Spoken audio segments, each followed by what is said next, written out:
Hey everyone! Today we're going to have a talk about Godzilla vs. Kong. I shared my first impressions with you right after seeing the movie in the theater in March, but in this video I'm going to do a more extensive review with images, clips, spoilers, and I don't want to call them second thoughts, but second impressions.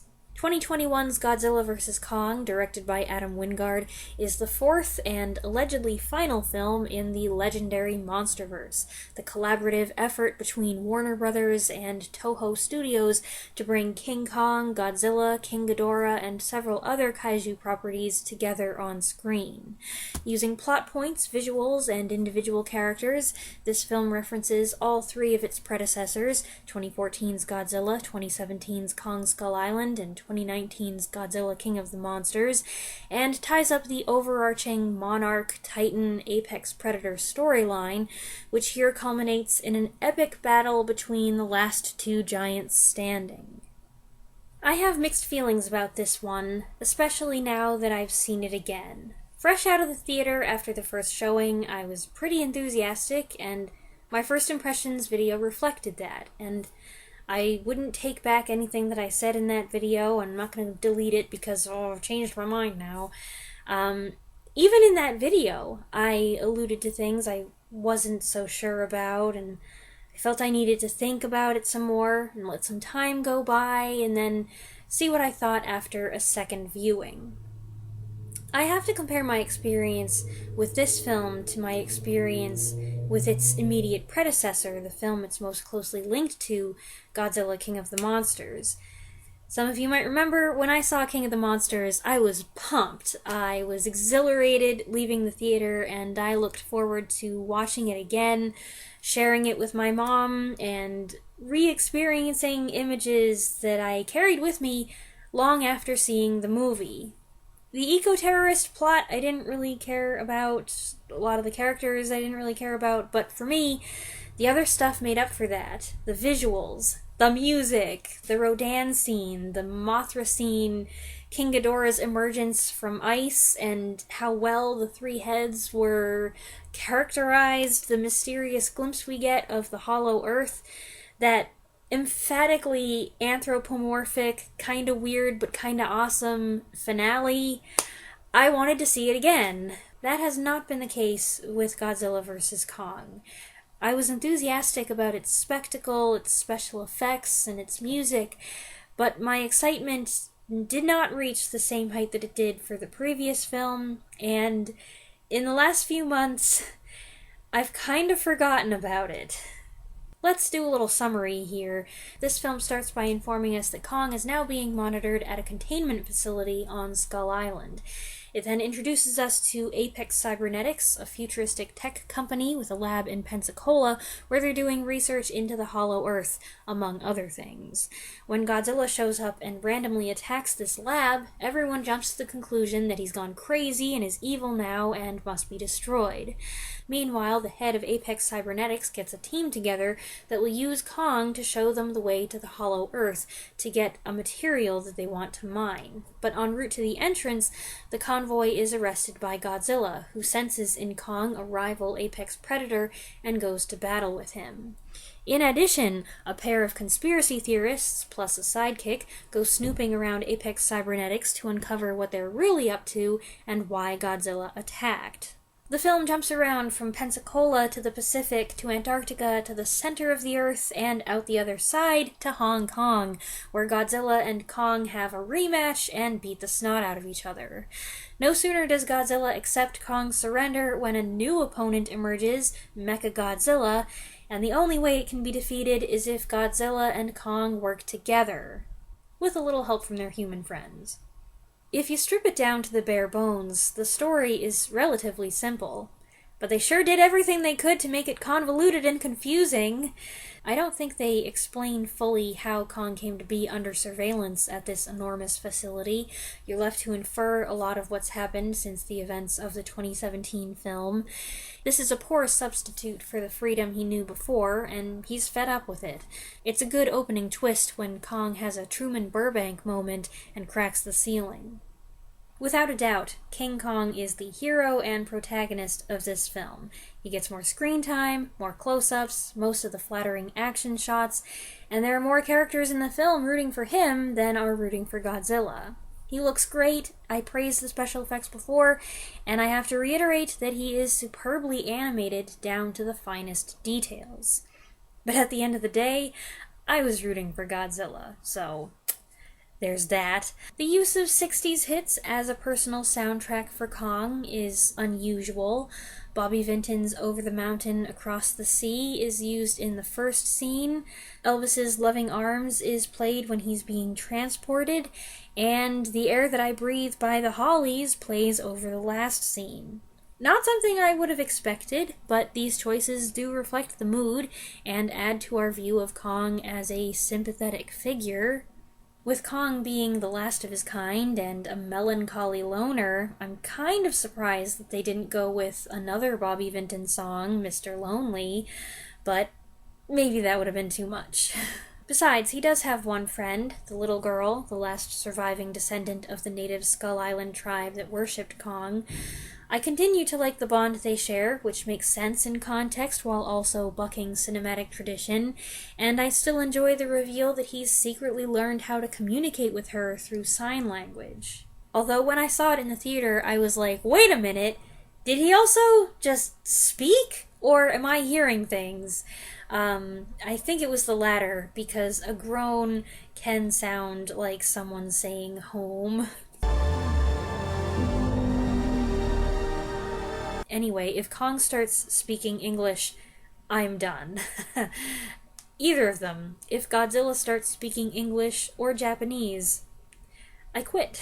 When Godzilla shows up, one of the characters informs us that they have an ancient rivalry and their ancestors fought each other. I guess they felt a little backstory was needed to explain why they go after each other so relentlessly. There are two things that are consistent throughout the four MonsterVerse films. One is the overall design of the monsters, and I really appreciate this. Though there are minor adjustments, like that Kong is going gray and Godzilla's face has become more expressive, the way they look in the last film is largely consistent with how they've appeared all along. The other consistency is the opening titles. All four films have great main title sequences that, through audio and imagery, recap MonsterVerse lore and convey new information, backed by intense music that gets the audience amped up for whatever's coming. A bonus with this one is the way the title reveal looks like a throwback to the Heisei Godzilla series. The score here was written by Dutch composer Tom Holkenborg, also known by his DJ name Junkie XL, and while I haven't glommed onto it like I did Bear McCreary's score for King of the Monsters, it does hold its own. Kong's theme is suitably epic, bold, and powerful, and I like it. It then transitions to a slower, more wistful and emotive section. Holkenborg used a lot of different percussion and wind instruments in this score, which gives it a diverse orchestral sound, but he also incorporated a lot of 80s synth and electronic stuff in other parts of the score, which is appropriate given the whole cybernetics thing and the way things take a turn in the last act. And I'm okay with that. With it having a very modern cyberpunk synthwave thing. It's very 2020 and 1980s combined, and I like synthwave, so it's interesting. But I'm especially intrigued by the modifications to Akira Ifukube's Godzilla theme.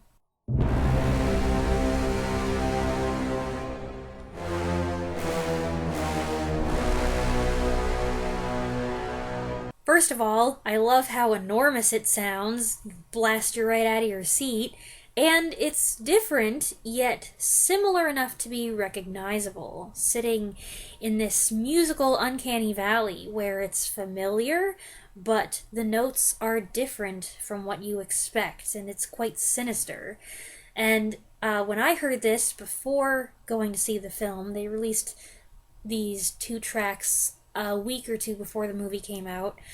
I interpreted this as a hint that what we were seeing in the first part of the film would be an imposter Godzilla. a theory which proved to be entirely incorrect. It's taken me months to realize how disappointed I am with how they used Godzilla in this film. My expectations of a Godzilla versus Mechagodzilla type twist may have been a factor, but that's not all of it. This movie was not made for Godzilla fans. The last one was, and to a lesser extent, the first one. This is a King Kong movie, and for most of it, Godzilla is the enemy. That's kind of outrageous to me, given that in his 2 preceding films in the series he was lauded as mankind's savior, granted a savior that shouldn't be provoked, but he was a hero, and now suddenly he's introduced as an antagonist and everyone just jumps on the bandwagon. I don't mind Godzilla being a villain, or being a grumpy, reluctant anti-hero. It's the sloppiness of the abrupt reversal I don't like. In my opinion, the film should have been titled Kong vs. Godzilla. Maybe they would have done that if the name hadn't essentially been taken in 1962. Also, you know how 1962's King Kong vs. Godzilla has that mythical alternate ending for Japanese audiences where Godzilla wins? I wouldn't mind seeing a pro-Godzilla cut of this movie, or even just one where Godzilla gets an equal amount of cool action hero shots and doesn't look like a jerk.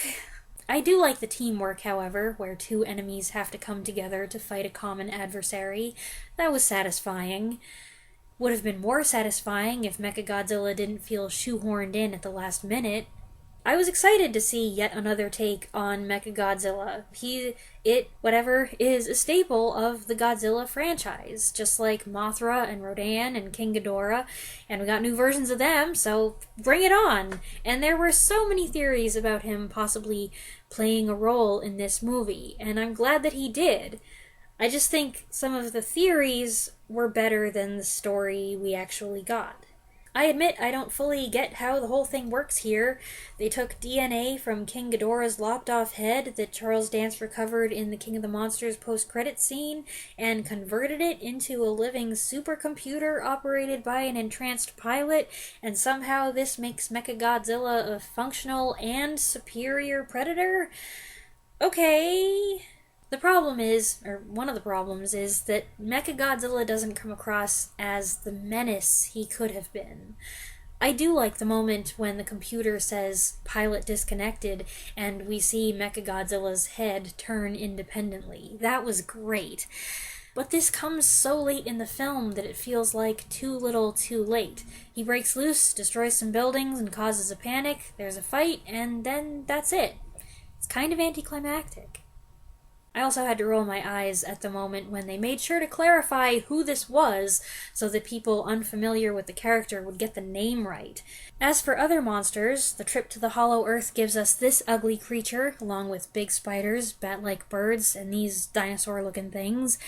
Unfortunately, we don't spend much time with any of them, and outside of the opening titles, where the Mutos and King Ghidorah make cameos in flashbacks, there's no sign of the Titans from previous movies. But we do see skull crawlers from Skull Island. I'm guessing they wanted to keep the cost down and not have to pay Toho for the rights to any more monsters, so they just reused their own or came up with new ones instead. Let's move on to the humans. Not that there's a whole lot to say about them. Alexander Skarsgård stars as the current expert on Hollow Earth who's hired to lead the expedition.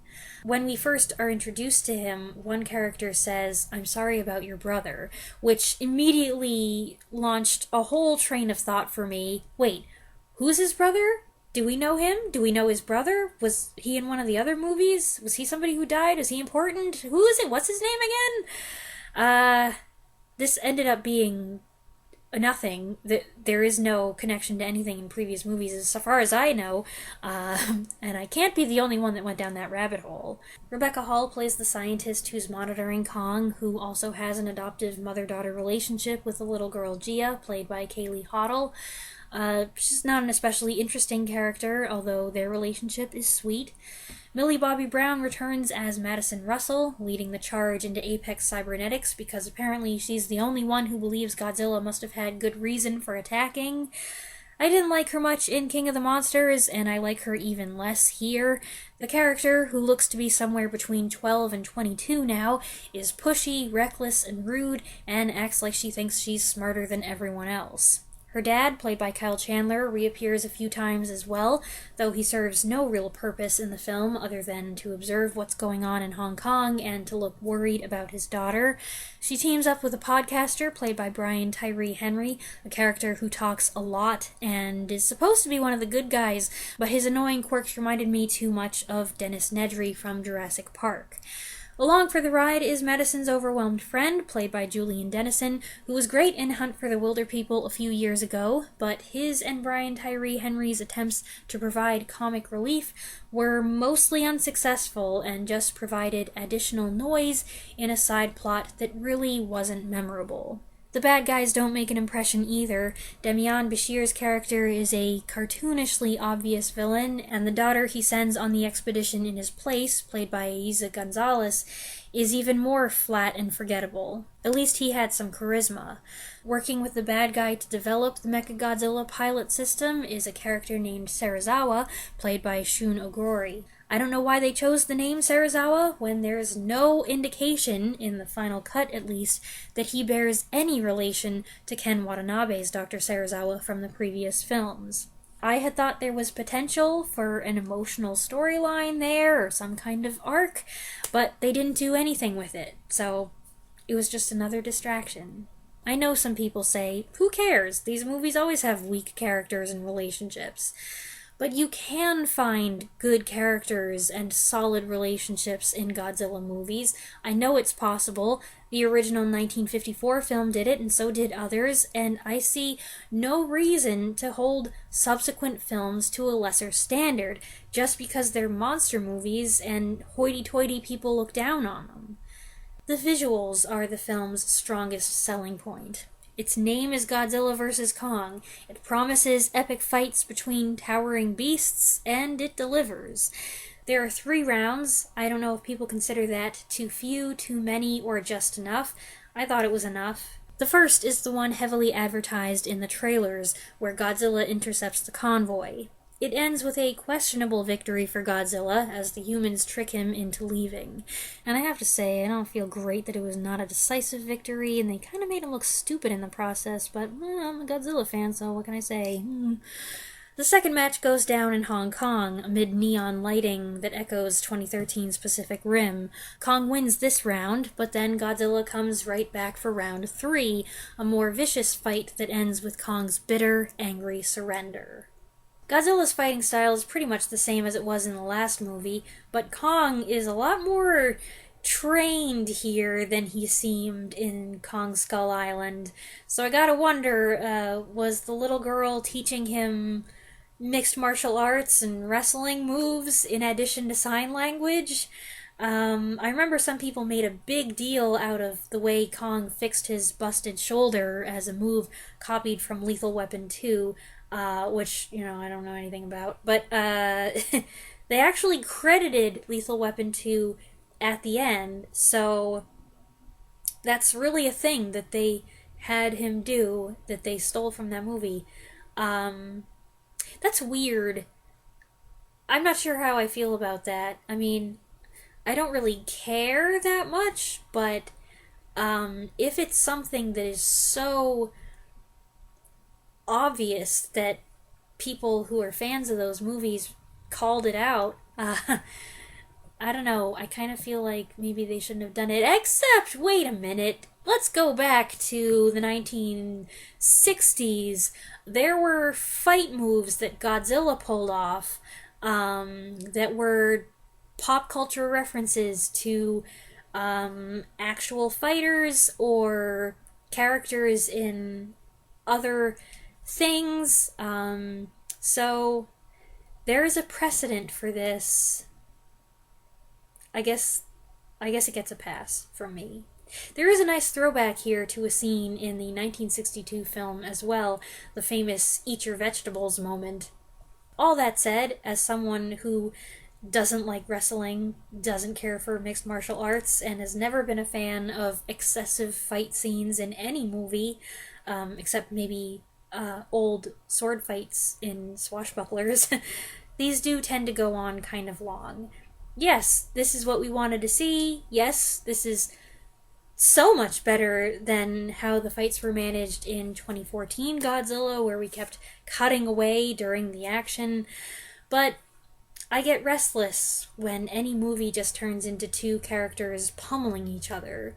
That's boring. I wasn't bored the first time that I saw it, but the second time, it was a different experience. I'm also not a fan of all the slow motion they used for Kong's big jumps. It's so dramatic, especially when they use the effect multiple times. And furthermore, I hate to do this, but there are some artistic choices with the photography that I just didn't care for. I don't know how to explain this, but at times we're made very conscious of the camera. Something about it bugs me, and there are multiple shots where droplets spray onto the camera lens, but none of it's real. This isn't real. This was all done on a computer. There is no water there. There aren't any monsters. They're not really on the ocean. Showing it like this does not make me feel immersed in the action. It's just reminding me that what I'm looking at is computer generated, entirely computer generated. I am basically watching a very expensive video game. And yes, it's impressive. It looks great, but don't try to trick me into being like, oh wow, I almost got wet there. No. I had mixed feelings about the Hollow Earth sequence too. Again, the film is big on spectacle. The push through is trippy and cool, but it was 100 times more impressive seeing it in the theater. Broader, more immersive, more beautiful, plus it was all new and exciting. It seems like we could have made an entire movie here, but for all the build-up over the course of 4 films, the time spent there is relatively brief. Kong's triumphal return cut short by the ridiculousness of Godzilla shooting his atomic breath straight down to the center of the Earth, which triggers that dissatisfying sci-fi fantasy trope where the amazing ancient place we just discovered ends up falling apart 20 minutes later. In spite of how critical I've been here, I don't dislike this movie. I still contend that it's got stunning visuals, good imagination, great special effects. They're able to do some amazing things these days.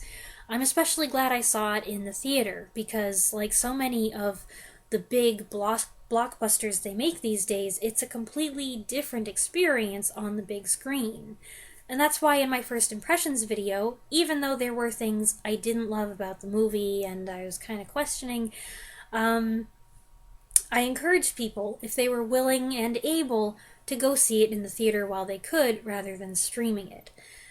I don't like that it makes such a big difference, and as someone who never goes to the movies and doesn't like the overall experience, I would like it better if they would turn the volume down and I could have the whole room to myself. I don't think it's fair, but that's how it is. Hello, it's Editing Weaselberry here. I've come to redo the last section of this video. I ended up working on this puppy in backwards order, writing and filming the review before going through the film again, essentially frame by frame, to get images and clips. I know better than to do that, but that's how the cookie crumbled this time. What's happened with some Godzilla movies in the past is that I appreciated them more on closer scrutiny. But after seeing this film a third time, I like it less. It was a treat to experience it once in the theater. I'm not sure how well it holds up to repeat viewings at home. Here are some third impressions. The more I view the action scenes, specifically the monsters' barroom brawls, the less I like how they were choreographed and filmed. They are beyond over the top, with a complete disregard for physics and a fighting style that's so dirty. And thanks to this shot, I realized what's missing from the Mechagodzilla design: teeth. It looks like an old man who forgot his dentures. I hate to sound like a broken record, but this is the first film in the franchise since the 60s where Godzilla had to play second fiddle, and it just doesn't feel right. It's even lamer when you realize Kong only wins round 2 because he finds a magic wand and is agile enough to outrun the atomic breath. Otherwise, he'd be toast. I guess you could interpret this as an underdog story, despite Kong's never playing an underdog before. He certainly wasn't one in the 2017 film, and they made him massive on purpose in this series so Godzilla wouldn't just stomp him out of existence. Still, the underdog perspective is feasible, given they admit they're keeping Kong in containment to protect him from Godzilla. That's not much of a vote of confidence. Also, he does kind of come across like a child, discovering the world for the first time, but ultimately just wanting to go home. Kong performs well in battle, but still loses 2 out of 3, and that last defeat hurts him as much emotionally as it does physically. That makes it all the more satisfying for him and for us when he's the one, with some assistance, who tears Mechagodzilla apart once and for all. He shows Godzilla and the world that he can hold his own, and thus they part on civil terms. Kong's apparently going to live the good life romping around the Hollow Earth, and Godzilla... who knows what Godzilla's gonna do? Return to Japan for another round of movies, I guess. The thing is, for some reason, my brain rejects this idea of Kong as an underdog, just like it rejects Godzilla's random transformation into Mr. Nasty. And while I stand by my statement that it's a great spectacle, I'm starting to question more of the artistic and stylistic choices. Not all of them, but some of them. The fantastic visuals are impressive, but somewhat bewildering. I'm trying not to get distracted wondering what the heck is the source of light in the Hollow Earth. And the film is so cluttered, not just with bland characters and dialogue, but with over-amplified sounds and special effects. Originally, I filmed a script doctor bit where I shared my ideas for how to improve the movie. The key changes were that 1. I created a new protagonist I dubbed Serizawa 2.0, the younger brother of Ken Watanabe's character, who studied the Hollow Earth extensively following his death and agrees to lead the expedition. 2. I introduced an ambiguous representative from Apex Cybernetics, a go-between Serizawa isn't sure he can trust. 3. I unmasked that character as a villain in Act 2, then Act 3 reveals that the one running the Mechagodzilla operation is actually Charles Dance's character from King of the Monsters. I did that mainly because my mom was disappointed he didn't reappear in this one. 4. I envisioned a more ferocious Mechagodzilla that knocks both Kong and Godzilla out temporarily and goes on a devastating rampage, leading somehow, I don't know how, to a couple kaiju allies showing up and providing cover while Serizawa 2.0 and the Kong Lady revive our heroes for the big finish. Which 2 kaiju would I choose? Maybe Rodan, because he was so cool in the last movie, even though he ended up being kind of a wimp, and somebody else. I'm not sure who, not Mothra, because... And not the Mutos, because we've seen enough of them. I want somebody else. Can't be King Ghidorah. I don't know. Introduce Anguirus! Yes! Or, Anguirus, yes. At the time I recorded this video, I was pretty happy with the alternate version of the film I'd come up with. But as I went through Godzilla vs. Kong a third time a few days later, I realized it wasn't enough. Even if I tailored plot and characters to my liking, other things remained that I didn't care for. And if a director's cut were to appear, with characters who'd been minimized or deleted written back in, and monarch scenes and additional Hollow Earth footage restored, the stylistic elements I'm becoming increasingly critical of would still be part of the final product. And they'd probably be even more apparent, because the film would be that much longer. I'm not looking to tear the movie apart here. I want to enjoy it. And to a certain extent, I do. At no point during any of my viewings did I sit there like, bleh, this is awful. But my feelings for it keep cooling. And not just because of all the times Godzilla gets tossed around like a sack of potatoes. I thought this review was going to be relatively simple. I'd already talked about the movie a little before, so I just needed to elaborate on those things with visual aids and discuss spoilers. I did not expect things to get so complicated, but here we are. One other thing I'd like to add, I made a fan edit for Kong using Bobby Vinton's Mr. Lonely. The idea popped into my head, and then I couldn't stop thinking about it, so I went for it. I've always had a soft spot for fan edit music videos, but I've never made one myself. So this was a fun adventure, and I really like how it turned out. I just don't know if YouTube will let me share it. I've never done a video that was all film clips before. I'll try though, and then you can see what I made at 2 in the morning. Anyway, this video turned out to be really long, but I hope you enjoyed it. Maybe some of you had a similar response after seeing the movie a second time, or maybe this was your reaction the first time, and you saw my first impressions video and you thought, I don't know what she's talking about. Or maybe you think the movie is great as it is. That is perfectly fine. Whatever the case may be, I would love to hear what you all think, so feel free to share in the comments below. I can't wait for your responses, and I'll be back with another video soon. Thanks for watching.